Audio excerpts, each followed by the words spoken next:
আসসালামু আলাইকুম, স্বাগত জানাচ্ছি আরটিভির রাতের সংবাদে। আপনাদের সঙ্গে আছি আমি সৈয়দা সাদিয়া বেনাজির। টানা তৃতীয়বারের মতো ভারতের প্রধানমন্ত্রী হিসেবে শপথ নিলেন নরেন্দ্র মোদী। রোববার স্থানীয় সময় সন্ধ্যা ৭:৪৫ ভারতের রাষ্ট্রপতি দ্রৌপদী মুর্মু তাকে শপথ বাক্য পাঠ করান। পরে শপথ বাক্য পাঠ করেন মন্ত্রিপরিষদের ৭২ সদস্য। এই আয়োজনে প্রধানমন্ত্রী শেখ হাসিনা ছাড়াও ৭টি দেশের সরকার প্রধান অংশ নিয়েছেন দেশটির চলচ্চিত্র তারকারা। বিস্তারিত সামদানি প্রত্যয়ের রিপোর্টে। কানায় কানায় পূর্ণ দিল্লির ভারতীয় রাষ্ট্রপতির বাসভবন রাইসিনা হিলসের প্রাঙ্গণ। তার আগেই নিরাপত্তার চাদরে ঢেকে দেওয়া হয় এলাকাটিকে। দিল্লিতে ঘোষণা করা হয় নো ফ্লাই জোন। রোববার সন্ধ্যা ৭:১৫ অনুষ্ঠান প্রাঙ্গণে পৌঁছান নরেন্দ্র মোদী। ৭:৩৫ রাষ্ট্রপতির আগমন ও জাতীয় সঙ্গীত। माननीय राष्ट्रपति महोदया का शुभागमन, उनके साथ राष्ट्रपति के सचिव। এরপর ভারতের প্রধানমন্ত্রী হিসেবে তৃতীয়বার শপথ বাক্য পাঠ করেন নরেন্দ্র মোদী। এর মধ্য দিয়ে তিনি জওহরলাল নেহরুর রেকর্ডের ভাগিদার হলেন, তৈরি করলেন ইতিহাস। ईश्वर की शपथ लेता हूं कि मैं विधि द्वारा स्थापित। নরেন্দ্র মোদীর পর একে একে রাজনাথ সিং, অমিত শাহ, নির্মলা সীতারমণ সহ শপথ নিয়েছেন ৭২ জন মন্ত্রী। তাদের মধ্যে ৩০ জন ক্যাবিনেট মন্ত্রী, ৫ জন স্বতন্ত্র দায়িত্বপ্রাপ্ত এবং ৩৬ জন প্রতিমন্ত্রী রয়েছেন। যদিও তাদের মন্ত্রণালয়ের তালিকা এখনো ঘোষণা করা হয়নি। ডক্টর মুরলী মনোহর যোশী।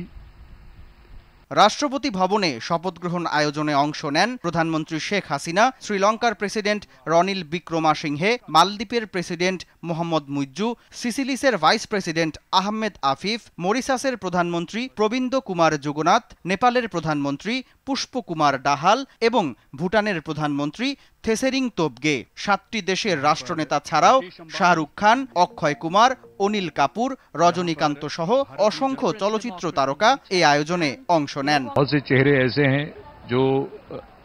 এবারের লোকসভা নির্বাচনে ২৯২টি আসনে জয় পেয়েছে বিজেপির নেতৃত্বাধীন এনডিএ জোট। সংখ্যাগরিষ্ঠতা পেয়ে এনডিএ সরকার গড়লেও একক সংখ্যাগরিষ্ঠতা পায়নি বিজেপি। তবে এনডিএ শরিকরা মোদীকেই প্রধানমন্ত্রী হিসেবে বেছে নিয়েছেন। মোদী নেতৃত্বাধীন নতুন জোট সরকার ভারতের রাজনৈতিক ইতিহাসের এই পালাবদলে কতটুকু ভূমিকা রাখবে সেই দিকে তাকিয়ে থাকবে সবাই।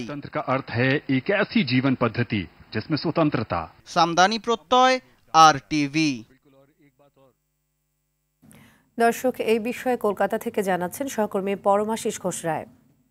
ভারতীয় সময় সন্ধে বেজে ৭:১৫ নাগাদ নয়াদিল্লির রাইসিনা হিলে অর্থাৎ রাষ্ট্রপতি ভবনে পৌঁছে গিয়েছিলেন নরেন্দ্র মোদী ভারতের তৃতীয়বারের জন্য প্রধানমন্ত্রী পদে শপথ গ্রহণ অনুষ্ঠানে অংশগ্রহণ করতে। এদিন ভারতীয় সময় ৭:২৪ প্রধানমন্ত্রী নরেন্দ্র মোদীকে শপথ বাক্য পাঠ করান ভারতের রাষ্ট্রপতি দ্রৌপদী মুর্মু। আমরা জানি যে বিজেপি এবারে একক সংখ্যাগরিষ্ঠতায় সরকার গঠন করতে না পারার কারণে এনডিএর আরও ৪-৫ জন শরিককে নিয়ে তারা কিন্তু আজকের রাষ্ট্রপতি ভবনে শপথ গ্রহণ অনুষ্ঠানে অংশ নেন। বিজেপি সূত্রে যেটা খবর, এখনও পর্যন্ত যেটা শেষ খবর, ৫৫ থেকে ৫২ জন আজকের মন্ত্রিসভার শপথ অনুষ্ঠানে অংশ নিয়েছেন এনডিএর শরিকরা অর্থাৎ সংসদরা, বিজেপি সংসদরা সহ। পাশাপাশি কিন্তু আমরা জানি যে আজকে শপথ গ্রহণ অনুষ্ঠানে অংশ নিয়েছেন, শপথ বাক্য পাঠ করেছেন অর্থাৎ তারা মন্ত্রিত্ব পাচ্ছেন রাজনাথ সিং, অমিত শাহ, নীতিন গডকরি, জেপি নাড্ডা, শিবরাজ সিং চৌহান, নির্মলা সীতারমণ, এস জয়শঙ্কর, মনোহর লাল, জিতেন্দ্র মাঝি, রাজীব রঞ্জন সিং, সর্বানন্দ সোনোয়াল, বীরেন্দ্র কুমার, রামমোহন নাইডু, প্রহ্লাদ যোশী, এরকম আরও এনডিএ শরিকরাও কিন্তু শপথ নিয়েছে। পূর্ণমন্ত্রী এবং প্রতিমন্ত্রী এনডিএর অন্যান্য শরিকরাও কিন্তু পাবে পদ।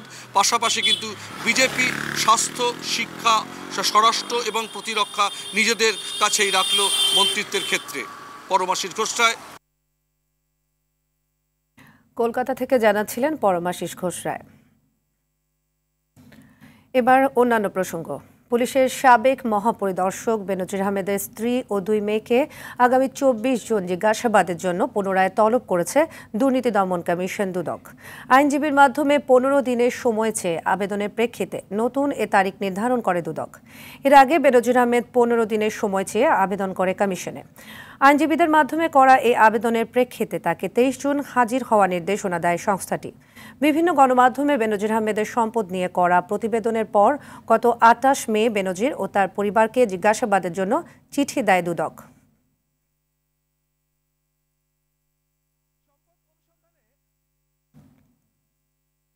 নীলফামারীর কিশোরগঞ্জে নর্থ পোল্ট্রি ফার্ম স্থাপনে জমি জোর জবরদখলের অভিযোগ উঠেছে স্বাস্থ্য খাতের বিতর্কিত ঠিকাদার মোতাজ্জেরুল ইসলাম মিঠুর বিরুদ্ধে। সঙ্গে নাম জড়িয়েছে পুলিশের সাবেক মহাপরিদর্শক বেনজির আহমেদেরও। স্থানীয়রা বলছে পুলিশের সহযোগিতায় বজরাং বাহিনী দখল করেছে এসব জমি। বিস্তারিত ডেস্ক রিপোর্টে। পুলিশের সাবেক মহাপরিদর্শক বেনজির আহমেদের জমিদারি যেন সারা দেশেই, তার নজর থেকে ছাড় পায়নি পোল্ট্রি ফার্মও। নীলফামারীর কিশোরগঞ্জের রণচণ্ডী ইউনিয়নের উত্তর চাঁদখানার 40 একর জমির উপর স্থাপিত এই নর্থ পোল্ট্রি প্রাইভেট লিমিটেড নামের পোল্ট্রি ফার্মের সঙ্গেও জড়িয়ে আছে বেনজিরের নাম। কাগজে কলমে নাম না থাকলেও অভিযোগ রয়েছে স্বাস্থ্য খাতের বিতর্কিত ঠিকাদার মোতাজ্জেরুল ইসলাম মিঠুর সঙ্গে অংশীদারিত্ব রয়েছে পুলিশের এই সাবেক আইজিপির। প্রায় এলাকার 50% থেকে 80% লোককে আসামি করা হয়েছিল। আসামি করার পর দেখা যাচ্ছে যে আসামি থেকে জেলখানা থেকে বাঁচার জন্য তারা জমি লিখে দিয়ে আসে। লিখে দিলে চার্জশিট থেকে তাদের নাম বাতিল করে দেয়। এই কারণে বাধ্য হয়ে অনেকে জমি দিয়ে আসছে। খালি পুলিশ আর পুলিশ, দিনে রাইতে গাড়ি টহল দিতে আসে 10, 20, 50টা নয়, অন্তত শতাধিক পুলিশ। পরে আমরা এটা বুঝতে পারলাম যে বেনজির এখানে জড়িত আছে, তা নাহলে যে পুলিশ এতগুলো হয়রান করে এখানে।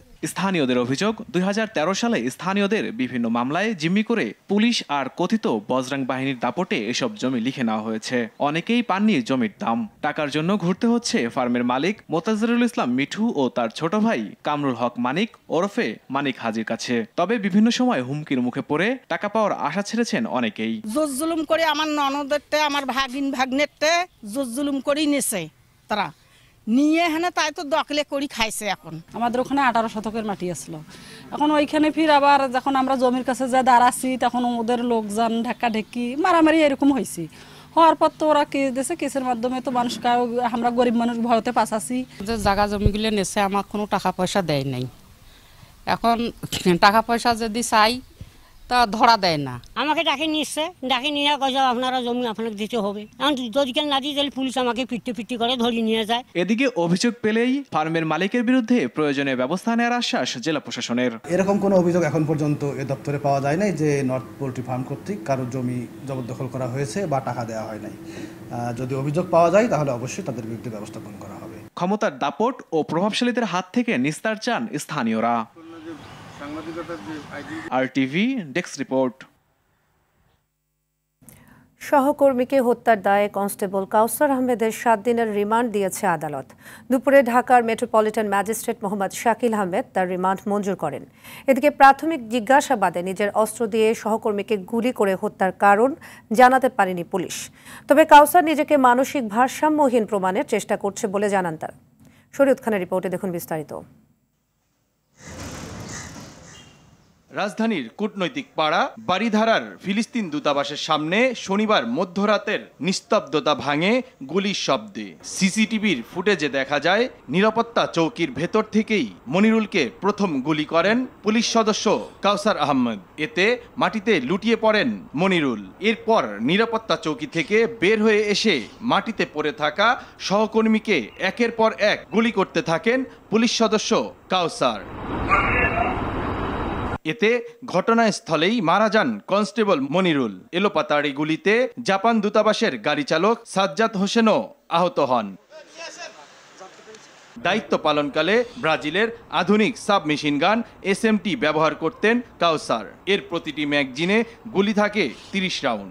একের পর এক গুলির শব্দে আতঙ্কিত হয়ে পড়েন কূটনৈতিক পাড়ার বাসিন্দারা। লাশটা পড়ে আছে, তো উনি ওখানে সিগারেটও দাঁড়ায় খাইছে। খাইয়া এদিক ওদিক তাকায়, এদিক ওদিক তাকায়, এই জায়গায় বসে, ওই জায়গায় এরকম আবার দাঁড়ায় থাকে, আবার বসে, আবার এরকম, ওনার ভিতরে একটা আতঙ্ক কাজ করতেছিল। ঘটনার পর দীর্ঘক্ষণ মনিরুল ইসলাম পড়ে থাকেন রাস্তায়। তখন পাশে থাকা কাউসার অস্বাভাবিক আচরণ করছিলেন।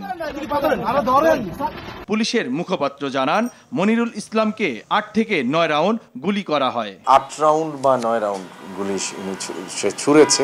আর সে তো আসলে স্বাভাবিক মানসিক অবস্থা নিয়ে ছোড়েনি, সেজন্য হয়তো এটি হতে পারে।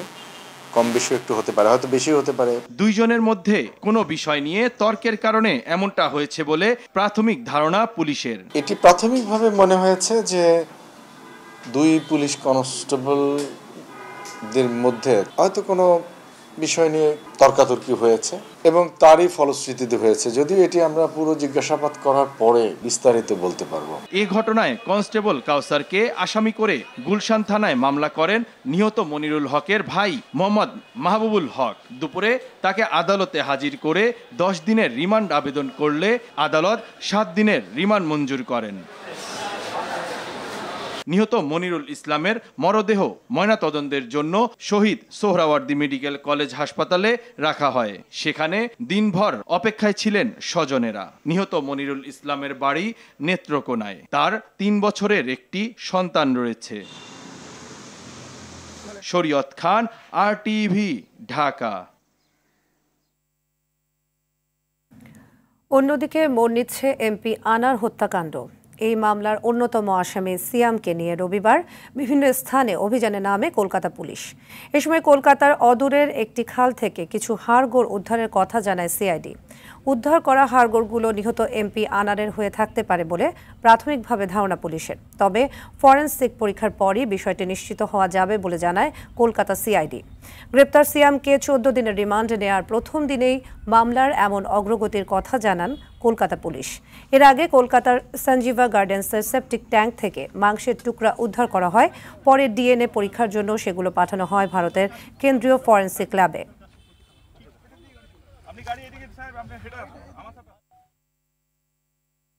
ঝিনাইদহ 4 আসনের এমপি আনোয়ারুল আজিম আনার হত্যা মামলায় গ্রেপ্তার আসামি কাজী কামাল আহমেদ বাবু ওরফে গ্যাস বাবুর 7 দিনের রিমান্ড মঞ্জুর করেছে আদালত।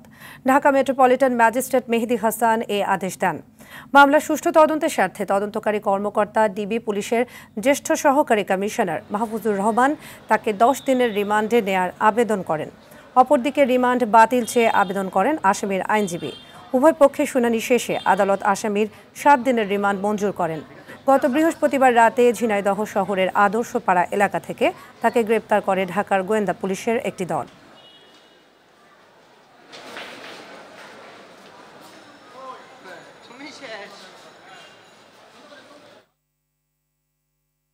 গণবিরোধী আখ্যা দিয়ে প্রস্তাবিত বাজেটকে সরকার ও লুটেরা মাফিয়া চক্রের ভাগাভাগির বাজেট বলে মন্তব্য করেছে বিএনপি। বিকেলে রাজধানীর গুলশান কার্যালয়ে সংবাদ সম্মেলনে দলের মহাসচিব মির্জা ফখরুল ইসলাম আলমগীর প্রস্তাবিত বাজেট প্রত্যাখ্যান করে এমন মন্তব্য করেন। কালো টাকা সাদা করার সুযোগ দিয়ে সরকার দুর্নীতিকে সরকারিভাবে উৎসাহিত করছে বলেও অভিযোগ তার। রিপোর্ট করছেন জাহিদ রহমান।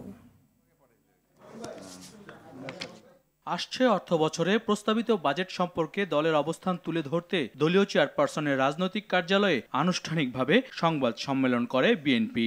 এই বাজেট বিএনপি প্রত্যাখ্যান করছে। এতে দলের মহাসচিব বলেন, সরকার যে ভিক্ষার ঝুলি নিয়ে ঘুরছে প্রস্তাবিত বাজেটই তার প্রমাণ।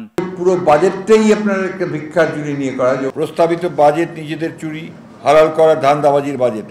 এই বাজেটের দেশের অর্থ নতুনভাবে লুটপাটের পরিকল্পনা করা হয়েছে। এই বাজেট শুধু গণবিরোধী নয়, এই বাজেট বাংলাদেশ বিরোধী। কর নির্ভর এই বাজেটে দেশের রিজার্ভ সংকট কাটিয়ে ওঠার কোনো রোডম্যাপ নেই বলেও মনে করেন ফখরুল। দুর্নীতির বৈধ লাইসেন্স প্রদান যে অনৈতিক ও সাংঘর্ষিক তা জেনে শুনেই দুর্নীতিবাদ সরকার অবৈধ সম্পদ অর্জনকারীদের দুর্নীতির এই লাইসেন্স দিচ্ছে। জনকল্যাণমুখী বাজেট দিতে সরকারকে বিদায় করার বিকল্প নেই বলেও দাবি করেন বিএনপি মহাসচিব। সংকট থেকে উত্তরণের একটাই উপায়, আর তা হচ্ছে এই মাফিয়া চক্রবৃদ্ধি চেপে বসে থাকা মাফিয়া সরিষার কবল থেকে দেশকে রক্ষা করা, তাদের চিরস্থায়ী বন্দোবস্তের স্থায়ী অবসান ঘটানো। এর আগে দলের প্রতিষ্ঠাতা ও প্রয়াত রাষ্ট্রপতি জিয়াউর রহমানের 43তম মৃত্যুবার্ষিকী উপলক্ষে জাতীয় প্রেস ক্লাবে এক আলোচনা সভায় চলমান আন্দোলন সংগ্রামে জাতির অস্তিত্ব টিকিয়ে রাখতে সবাইকে ঐক্যবদ্ধ লড়াইয়ে সামিল হওয়ার আহ্বান জানান মির্জা ফখরুল। পরিকল্পিতভাবে সমস্ত জায়গায় যেন কোন নেতা তৈরি আসতে পারে। জাহিদ রহমান, RTV, ঢাকা। এবারের বাজেট রাঘব বোয়ালদের লুটপাট বন্ধ করার জন্য উল্লেখ করে আওয়ামী লীগ সাধারণ সম্পাদক ওবায়দুল কাদের বলেছেন, বিএনপি আমলে যে লুটপাটের রাজত্ব সৃষ্টি হয়েছিল তা থেকে দেশকে রক্ষা করেছেন প্রধানমন্ত্রী শেখ হাসিনা। লুটপাট করে কেউ পার পাবে না, বেনজির আজিজদের দুর্নীতির বিচার হবে।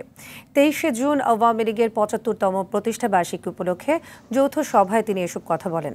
ওবায়দুল কাদের বলেন, সাইফুর রহমান, বেগম খালেদা জিয়াও কালো টাকা সাদা করেছেন, তাহলে তারাও কি দুর্বৃত্ত? যৌথ সভায় জাহাঙ্গীর কবির নানক, মাহবুবুল আলম হানিফ সহ আওয়ামী লীগ এবং সহযোগী সংগঠনের নেতারা উপস্থিত ছিলেন।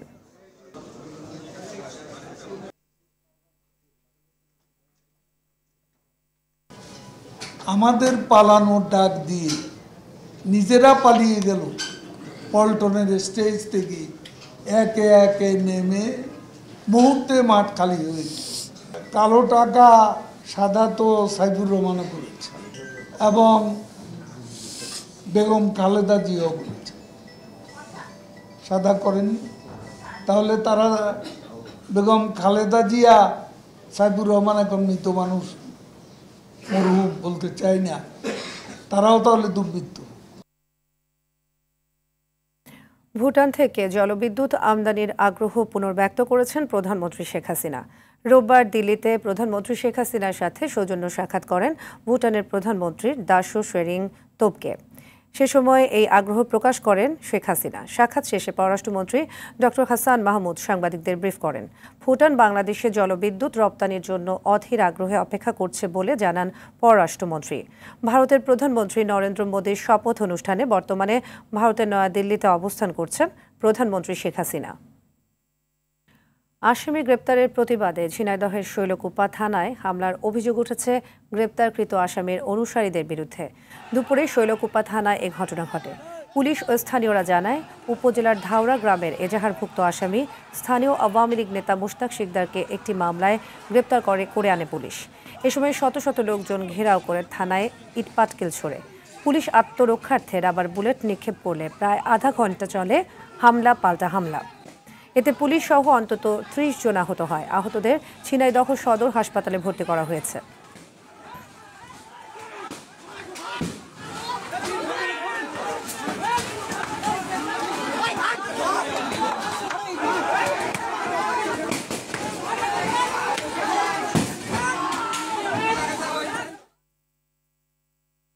রাজধানী জুড়ে দেখা দিয়েছে গ্যাসের তীব্র সংকট। গেল 2 সপ্তাহ ধরে সিএনজি পাম্পগুলোতে গ্যাসের চাপ নেই বললেই চলে। ফলে গভীর রাত পর্যন্ত সিএনজি স্টেশনে গাড়ির দীর্ঘ লাইন। শুধু পরিবহন নয়, গ্যাস সংকটে ব্যাহত হচ্ছে শিল্প কারখানার উৎপাদনও। তিতাস জানিয়েছে, ঘূর্ণিঝড় রেমালে ক্ষতিগ্রস্ত একটি ভাসমান এলএনজি টার্মিনাল বন্ধ থাকায় এই সংকট। বিস্তারিত বিল্লাল হোসেনের রিপোর্টে। জীবিকা নির্বাহের জন্য উপার্জনের একমাত্র ভরসা সিএনজি চালিত এই 3 চাকার গাড়ি, অথচ সেটি গ্যাসের অভাবে ঠিকমতো চালাতে পারছেন না। তাই এমন ক্ষুব্ধ প্রতিক্রিয়া। আমাদের মেহনতের টাকাটা রাস্তায় থুয়ে আমরা বাসায় খালি হাতে যেতে হয়। সার্জেন এসে এই কাগজপত্র দেয়, আমাদের কাছ থেকে কাগজপত্র নিয়ে এরকম একটা স্লিপ ধরায় দেয়, আমরা যেন এদেশে বেঁচে আছি। গেল কয়েক সপ্তাহ জুড়ে রাজধানীতে গ্যাসের জন্য সিএনজি পাম্পগুলোতে 1.5 থেকে 2 কিলোমিটার গাড়ির দীর্ঘ সারি চোখে পড়ে হরহামেশাই। ঘন্টার পর ঘন্টা অপেক্ষা করেও কখনো কখনো মেলে না গ্যাস। উল্টো পুলিশের মামলার খড়কও জুটে বলে অভিযোগ অনেক চালকের। সার্জেনের ধইরা পরে মনে করেন যে মামলা দিতে চাইছিল, পরে হাফ ব্রেকার করা হয়েছে। সিরিয়াল দিলে সার্জেন মামলা দেয়, রাস্তায় সিরিয়াল দিলে গাড়ি ডাম্পিং করে, নাহলে রেকার করে, নাহলে মামলা করে। তীব্র গ্যাস সংকটে একদিকে বেড়েছে ভোগান্তি, অন্যদিকে আর্থিকভাবে ক্ষতিগ্রস্ত হচ্ছেন সিএনজি ও উবার চালকরা। 2 ঘন্টা সিরিয়াল দিলে 8 ঘন্টা 10 ঘন্টা গাড়ি চালায়, 400-500 টাকা বাসা নিতে কষ্ট হয়। কেউ পকেট থেকে জমা দেয়। 2 ঘন্টা 2.5 ঘন্টা সিরিয়াল দেওয়ার পর গ্যাস পাইতেছি, একটা টিপ নেওয়ার পর পরবর্তীতে আর কিছু করা থাকতেছে না। নিজে কি খাবো, বউটির কি খাবো, কিছু বলা যায় না। নানা সময় গ্যাসের সমস্যা দেখা দিলেও এখন তা তীব্র সংকটে রূপ নিয়েছে বলে জানান পাম্প সংশ্লিষ্টরা। লাইন যে গ্যাস কম আসতেছে, এই কারণে গ্যাসের হলো পুরা পাম্পে জাম লেগে যাচ্ছে। আগে তো ফুল প্রেসার ছিল, এখন প্রেসার ওরকম নাই। তিতাসের মহাব্যবস্থাপক জানান, ঘূর্ণিঝড় রিমালে মহেশখালীতে ভাসমান এলএনজি টার্মিনাল ক্ষতিগ্রস্ত হওয়ায় জাতীয় গ্রিডে গ্যাস সরবরাহ কমেছে। পাম্পের সংকট না, আরো টোটালি দেশের গ্যাস সংকট হচ্ছে। ঘূর্ণিঝড়ের সমস্যা হয়েছে, ক্ষতিগ্রস্ত হচ্ছে, এটা এখন বিদেশি আমেরিকান একটা প্রতিষ্ঠান, সেই প্রতিষ্ঠানে ডিপিআর এখনো শেষ করতে পারে নাই। কখন শেষ হবে সেটা নির্দিষ্ট করে বলতে পারে না। চলমান এই সংকটে ব্যাহত হচ্ছে বিদ্যুৎ উৎপাদন। শিল্প কারখানায় নেমে এসেছে গ্যাসের চাপ। সকাল থেকে সন্ধ্যা পর্যন্ত গ্যাস মিলছে না আবাসিকেও। Billal Hossain, RTV, Dhaka. Digital platform থেকে অর্থ উপার্জনের কারণে সঙ্গীত খাত বর্তমানে গুরুত্বপূর্ণ হয়ে উঠেছে। একজনের কন্টেন্ট আরেকজন ব্যবহার করে ফায়দা নেয়ার অপচেষ্টায় লিপ্ত হয়েছে। এজন্য কপিরাইট সনদি প্রতিকারের একমাত্র উপায় বলে মনে করেন বাংলাদেশ কপিরাইট অফিসের রেজিস্ট্রার মোহাম্মদ দাউদ মিয়া। RTVর সঙ্গে একান্ত সাক্ষাৎকারে তিনি একথা বলেন। সঙ্গীত সেক্টরটা এত বেশি কেন হলো, সমস্ত কিছুর অ্যাটেনশানের মূল ফোকাসটা কেন হলো? মূল ফোকাসটা হয়েছে যে আমাদের যে আন্তর্জাতিকভাবে এখন যে ডিজিটাল প্ল্যাটফর্মগুলি হয়েছে, এই ডিজিটাল প্ল্যাটফর্মগুলো তো এখন আমাদের ভিউয়ের উপরে আমাদের রয়্যালটি আসে। তো এইটা যেহেতু রয়্যালটি, এই ডিজিটাল প্ল্যাটফর্মটা এত বেশি কমপ্লিকেটেড যে দেখা যাচ্ছিল যে একজনের কন্টেন্ট আরেকজন ব্যবহার করে ফায়দা নিচ্ছে। প্রতিকার পাইতে গেলে তাকে অবশ্যই প্রমাণ করতে হবে যে তার কন্টেন্টার জন্য কপিরাইট রেজিস্ট্রেশন আছে এবং তার সার্টিফিকেটটা আছে। স্মার্ট ফ্রিজে আর্টিফিশিয়াল ইন্টেলিজেন্স সংযোজন করেছে সুপার ব্র্যান্ড ওয়ালটন। সকালে রাজধানীর বসুন্ধরায় ওয়ালটন কর্পোরেট অফিসের কনফারেন্স হলে এক অনুষ্ঠানের মাধ্যমে AI ডক্টর ফিচারের উদ্বোধন করা হয়। এ সময় ওয়ালটন প্লাজার ব্যবস্থাপনা পরিচালক মোহাম্মদ রায়হান, ওয়ালটন হাইটেক ইন্ডাস্ট্রিজের additional managing director Nazrul Islam Sarkar, deputy managing director Yusuf Ali ও Humayun Kabir, chief marketing officer Didarul Alam Khan সহ অনেকে উপস্থিত ছিলেন।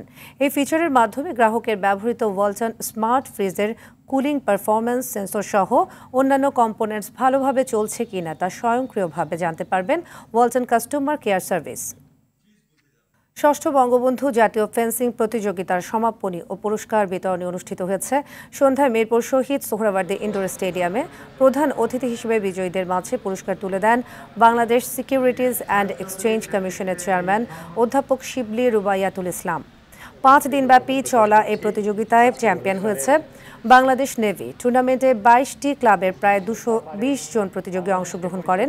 অনুষ্ঠানে বাংলাদেশ ফেন্সিং ফেডারেশনের মহাসচিব সেলিম ওমরাও খান সহ অন্যান্য বিশিষ্ট ব্যক্তিরা উপস্থিত ছিলেন। রাতের সংবাদে পর্যন্তই। সবশেষ সংবাদ জানতে যে কোনো মোবাইল ফোন থেকে 24141 নম্বরে ডায়াল করুন। মধ্যরাতের সংবাদ রাত 1টায় দেখার আমন্ত্রণ রইল। ধন্যবাদ সবাইকে।